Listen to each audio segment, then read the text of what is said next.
Hello and welcome back to Grumpy's Kitchen and Provisions. I'm Grumpy again. So today I'm going to show you another example of what to do with a cube steak. So again, like I say, cube steak is made with the tougher cuts of meat from the hind quarter of the meat.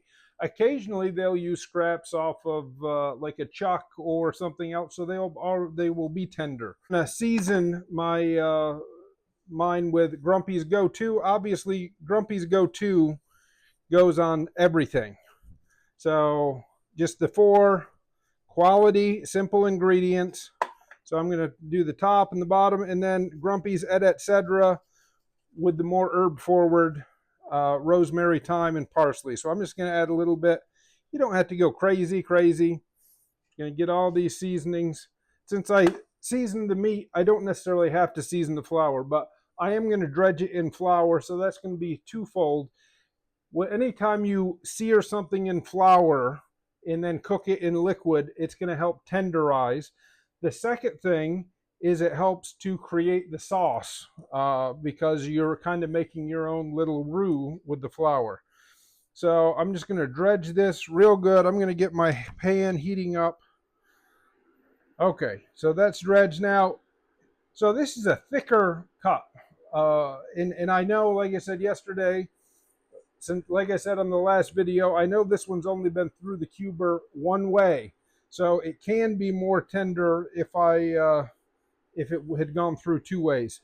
What I'm going to do now, and this is another way to tenderize more. Like I said yesterday, use the back side of your knife like that, or use your meat mallet and just give it a few smacks. So one, that's getting the flour farther into the meat. Also, it's kind of breaking up that tissue more. Again, it's a tough cut of meat, so we're just kind of breaking up that tissue a little more. It's going to help make it more tender. Plus, you're adding more surface area. Okay, so that's in good shape. I'm going to dredge it just a little more flour, just a quick more dusting. Okay, so now I'm just going to go with a neutral oil. Doesn't have to be olive oil, just whatever. Canola, vegetable. If you want to use olive oil or avocado, whatever you want. Okay, so just enough oil in there because I just want to sear this on both sides, okay? So pan's hot. Let's move this stuff out of your way.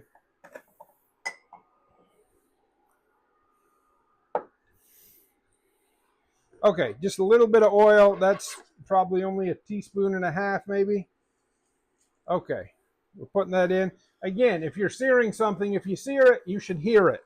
So you hear this sizzling because I put it in a hot pan. Anytime you're sizzling, you have to start out with a hot pan.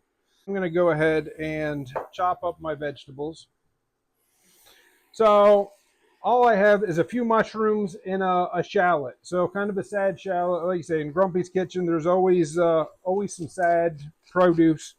If you want to do an onion, some garlic, whatever you want. Grumpy is going to tell you always utilize what you have. Don't go having to run to the store if you can avoid it. Use what you have.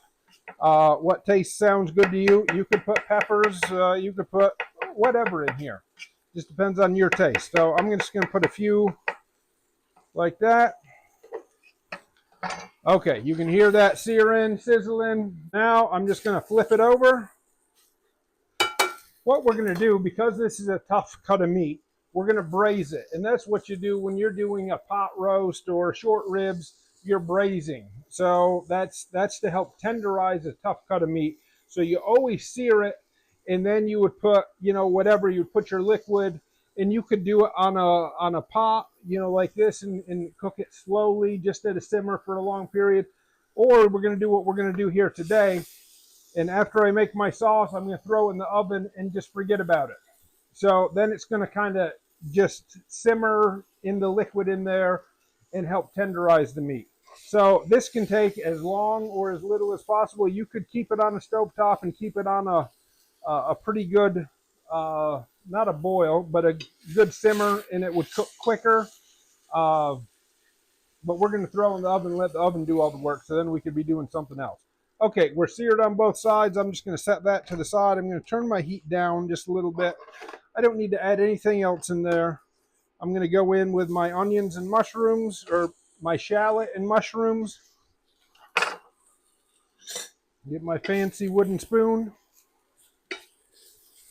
You could throw some butter in here if you wanted to at this point. If you were doing this for, 4, 5, 6 pieces, obviously just get a bigger pan. Or you could use one pan, sear them in batches, put them in another container if you were going to do the oven method. And then create your sauce, dump it in, throw it in the oven. I'm going to take Lea and Perrins, so Worcestershire sauce. Again, Grumpy's going to tell you Lea and Perrins is the best. 3 or 4 shakes. Now I'm going to throw in that was about 3/4 of a cup of beef stock, beef base, beef bouillon, whatever you have. Now we're going to hit it with just a couple of shakes of Grumpy's Etcetera. A few more shakes of Grumpy's Go To. We're just going to stir this around a little bit to get all the goodness off the bottom.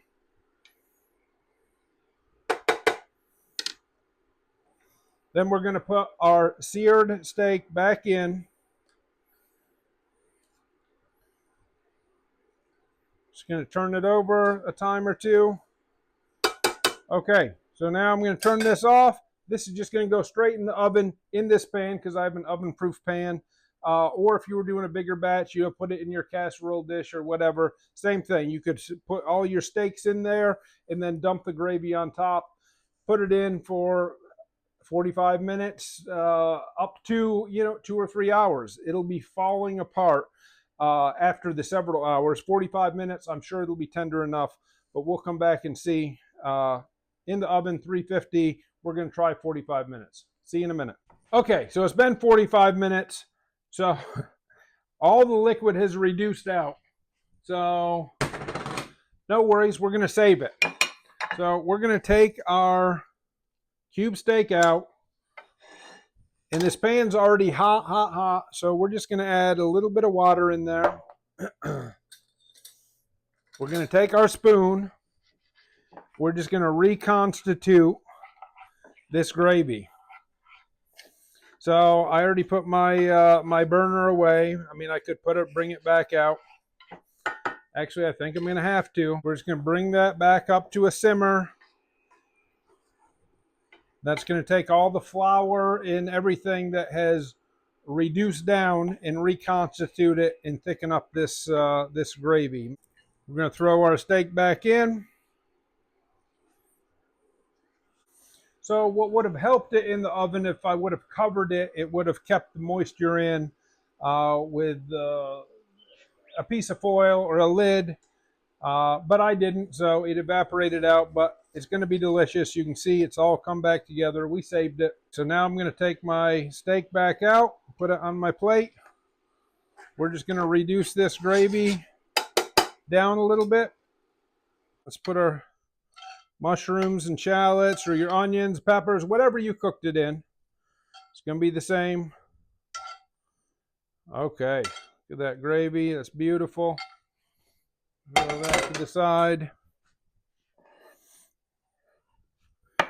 Give your plate a wipe. Don't be sloppy. Let's grab our fork. Let's grab another knife. Look at that.